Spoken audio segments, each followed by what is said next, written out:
Et à GEA aussi, en plus du cours, ce qui est bien, c'est qu'on nous donne une manière de penser entreprise. Aujourd'hui, j'ai des numéros de téléphone dans mon agenda, dans mon téléphone que j'aurais jamais pensé avoir. Bonjour à tous, bienvenue à GEA Masterclass, un podcast qui interroge d'anciens élèves qui partent de leur parcours pour vous faire découvrir le vôtre. GEA Masterclass, le podcast qui transforme l'étude en carrière. Aujourd'hui, on interroge Camille Colomb qui va venir nous parler de son parcours en tant que chef de projet RSE. Bonjour Camille. Bonjour. Est-ce que tu pourrais te présenter rapidement et nous dire ce que tu fais actuellement? Donc Camille, j'ai fait GEA en 2015-2017. Ensuite, je suis partie faire une année de licence en Autriche, la licence en partenariat avec l'IUT Lyon 1. Ensuite, j'ai passé les concours d'école de commerce et puis je suis rentrée à Schema Business School pour faire un master marketing international et business développement. Et ensuite, il y a eu le Covid, donc ça a changé un peu mes plans. Et du coup, j'ai oublié que j'avais fait un CAP pâtissier. J'ai fait un CAP pâtissier aussi pendant mes études, pendant mon master. J'ai toujours voulu travailler dans la gastronomie, voulu faire de la pâtisserie. Et puis, la classique, non, tu vas pas faire un parcours professionnel alors que tu peux faire du général. Donc j'ai fini dans le général et puis au milieu de mon master, j'ai craqué. J'ai dit non, en fait, je vais aller faire de la pâtisserie. C'est ça qui m'habite, qui me fait lever le matin. Donc je vais aller faire de la pâtisserie. J'ai été faire de la pâtisserie et ensuite j'ai fini mon master en école de commerce parce que j'avais quand même commencé à le payer. C'est dommage de gâcher. Donc j'ai fini mon master et après je suis rentrée directement chez Valrhona en stage de fin d'études. Valrhona, on fait du chocolat pour les professionnels de la gastronomie et donc je suis rentrée en stage de fin d'études en marketing innovation, donc de l'innovation produit. Et je suis restée et maintenant j'ai un peu bifurqué et je gère un programme de réinsertion des jeunes dans la pâtisserie pour la fondation Valrhona et donc rattaché au service RSE, responsabilité sociétale d'entreprise. Pourquoi as-tu choisi de faire le BUT GEA à l'époque? Eh ben, GEA à l'époque, je sortais de la période du lycée. Sacrée période pour moi. Pas ouf en termes académiques, je m'ennuyais un peu, je suis pas très très scolaire. Et donc c'était soit ça, soit la prépa.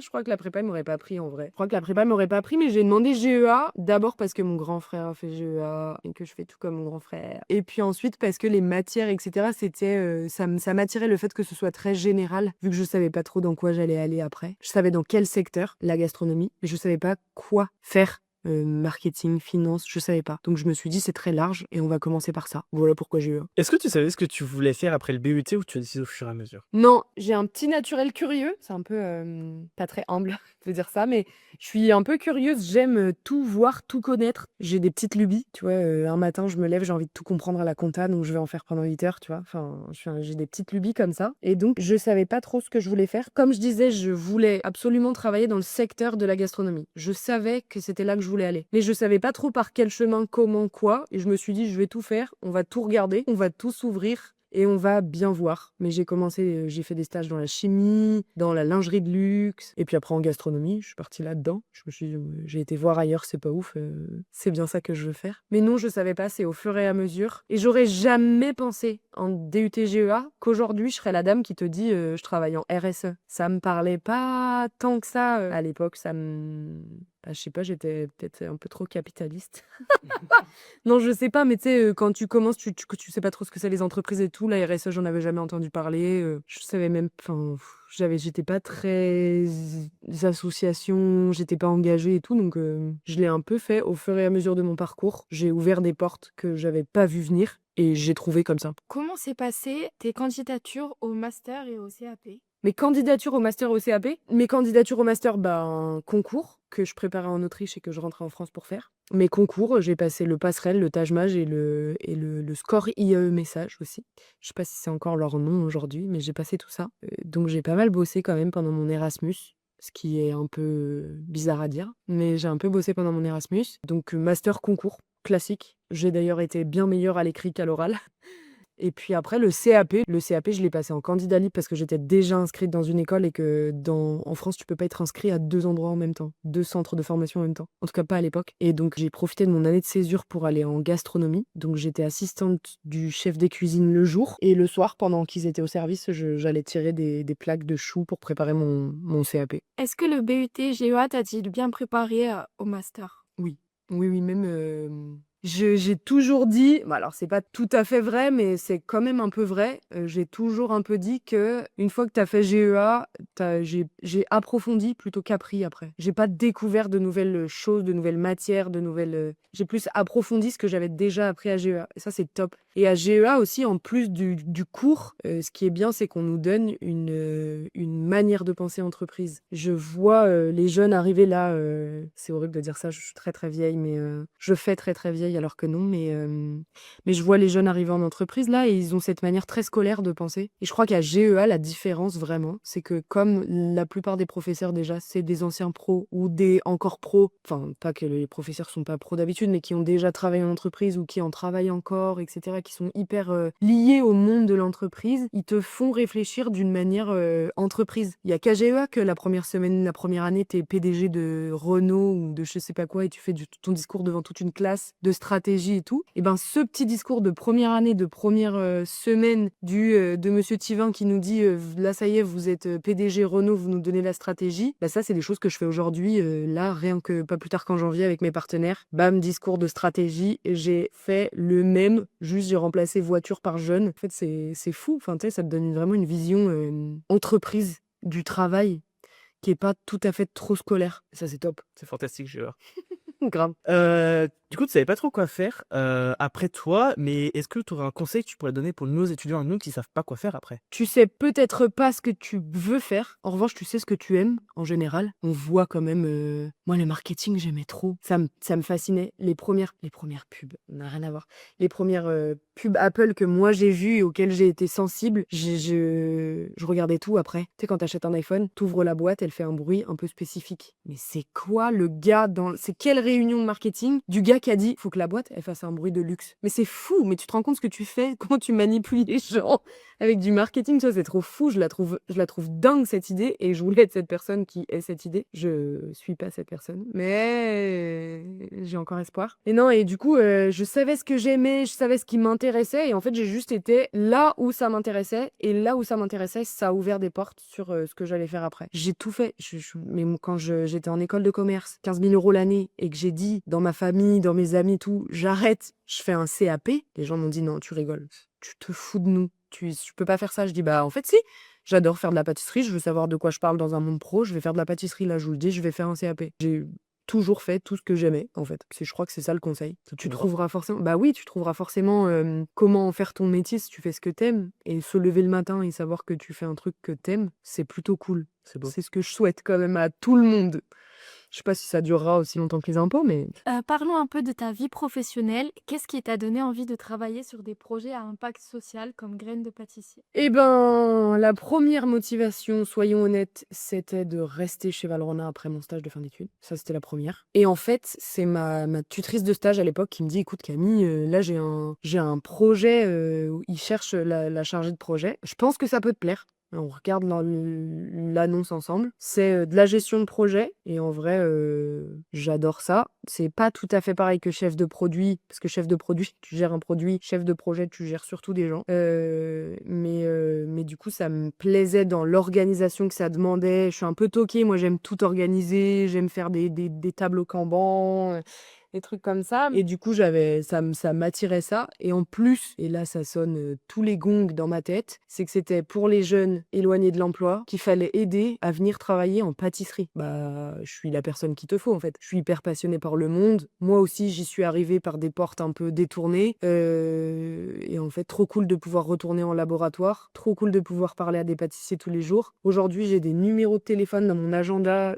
dans mon téléphone que j'aurais jamais pensé avoir. Alors, ça va pas vous parler, mais j'ai des Vincent Guerlet, des Frédéric Cassel et tout qui dans le monde de la pâtisserie sont un peu les équivalents de Beyoncé et Rihanna, tu vois. Donc je suis un peu trop contente d'avoir ça dans mon dans mon téléphone. Et du coup, c'est ça que j'ai trop aimé, en fait. Et j'ai essayé en me disant, de toute façon, au pire, je m'en vais. Ça me plaît pas, au pire, j'arrête, quoi. C'est pas parce qu'on signe un CDI que c'est définitif, quoi. Donc je me suis dit, au pire, j'arrête. Et en fait, j'ai adoré, ça fait 4 ans que j'y suis. Comment s'organise ta journée type en tant que chef de projet? Est-ce que tu as des tâches qui reviennent fréquemment ou pas? Oui, la lecture de mails et la gestion des gens. En fait, chef de projet, si je dois le schématiser un peu, c'est faire travailler les gens vers un même but. Moi aussi, évidemment, je travaille, hein, mais on travaille. En fait, c'est fédérer les gens autour d'un même sujet pour les emmener tous au même endroit. Donc, j'arrive le matin, je check mes mails, je check les demandes parce que j'ai du coup les gens qui travaillent pas pour moi mais avec moi sur le même projet, eh ben, ils ont des demandes forcément, donc j'y réponds déjà. Il y a pas mal de gestion humain, hein, il y a des coups de téléphone, des rappels, des relances, et hop hop hop, tu me dois cette donnée, hop hop hop, la semaine prochaine on doit organiser cet événement, etc., etc. Pas mal d'humains. Et après il y a la gestion financière, de la gestion de budget, quoi. On a une enveloppe, il faut pas la dépasser. Surtout quand c'est multipartenarial comme ça, il faut regarder un peu toutes les finances de tout le monde. Ensuite, qu'est-ce que je fais très souvent? Je crée pas mal d'outils de com, de marketing, de com, etc. pour que mes partenaires puissent communiquer, etc. Je fais pas mal de posts LinkedIn, mais non, c'est ça, c'est de la gestion de projet, etc., etc. Quel outil ou méthode utilises-tu pour suivre l'avancement de tes projets?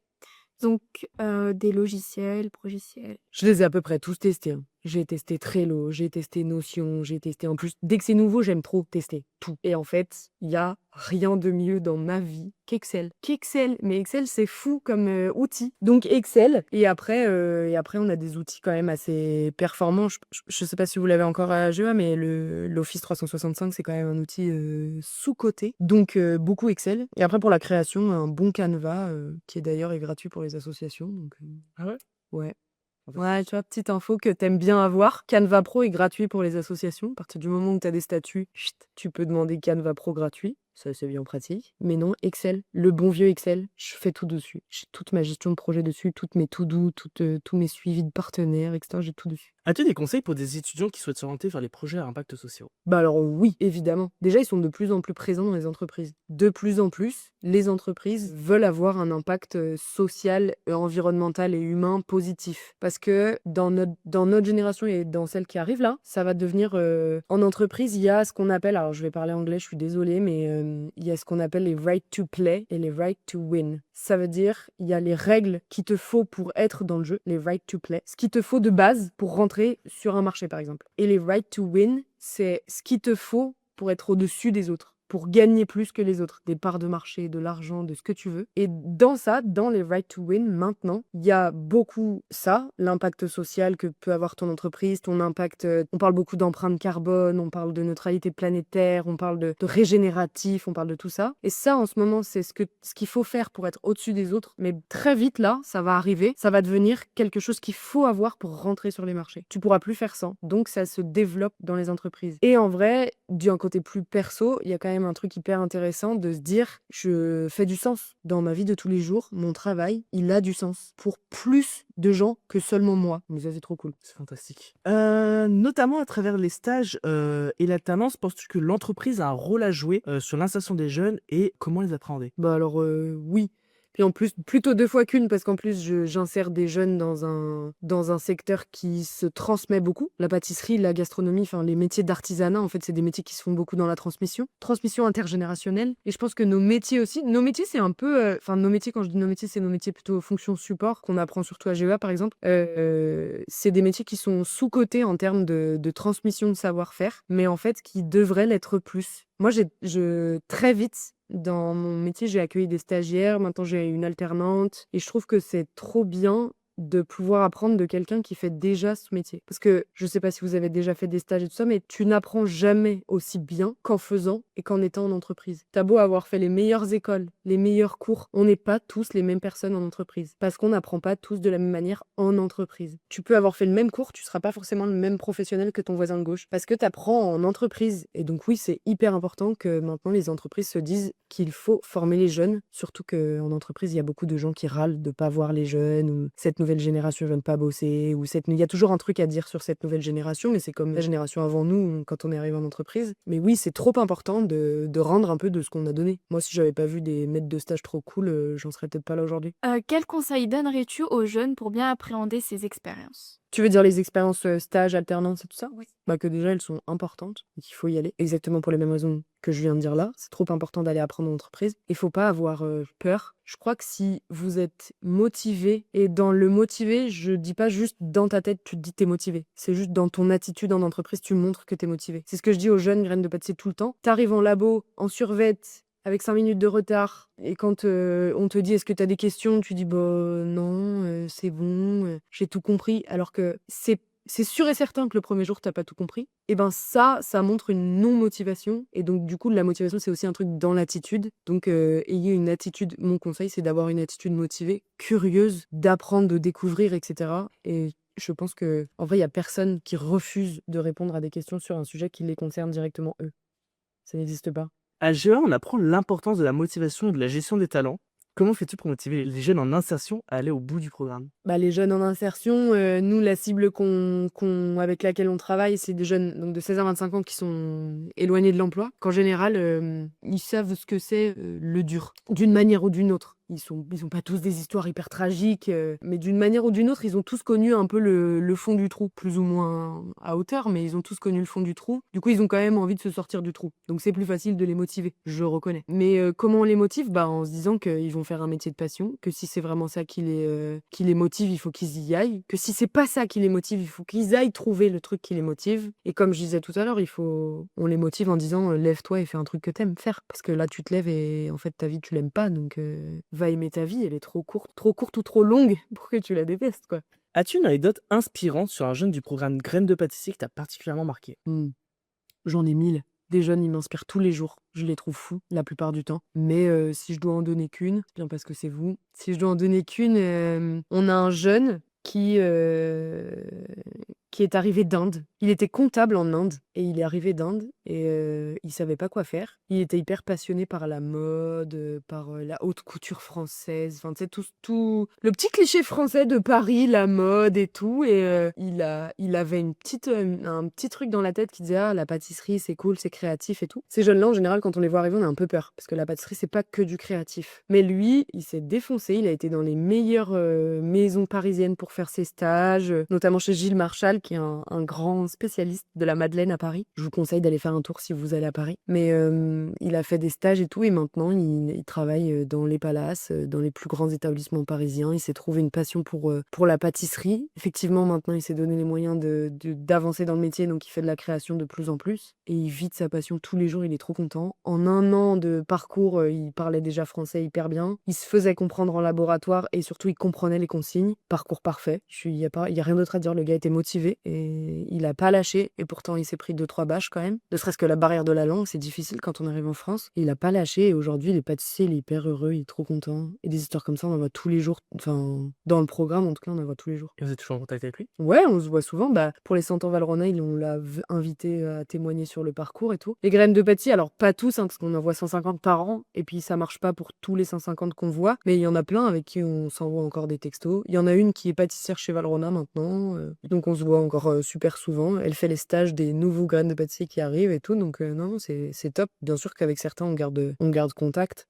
Les contacts humains dans l'entreprise. Ah bah il y a enfin quand on travaille sur de l'impact social et de l'impact humain, il y a de toute façon, faut être un peu humain dans le truc et faut être ouvert aux rencontres parce que les rencontres elles sont hyper riches. Il faut pas, tu me demandais tout à l'heure comment si les entreprises elles doivent accueillir des alternants. Oui, parce qu'ils ont plein de trucs à nous apprendre aussi de leur nouvelle vision du monde, tu vois. Il y a un truc à apprendre aussi de eux et les jeunes, la graine de pâtissier m'apprennent tous les jours plein de trucs. Alors pas en pâtisserie, pas au début en tout cas, maintenant peut-être un peu, mais ils m'apprennent plein de trucs tous les jours sur la vie qui sont trop cool. Bah, merci pour ton histoire. Pour finir, quels conseils donnerais-tu aux étudiants actuellement en BUT GEA? Bah, de profiter, parce que en vrai, moi, GEA, c'est une trop belle période pour moi. On s'est fait des potes pour toute la vie.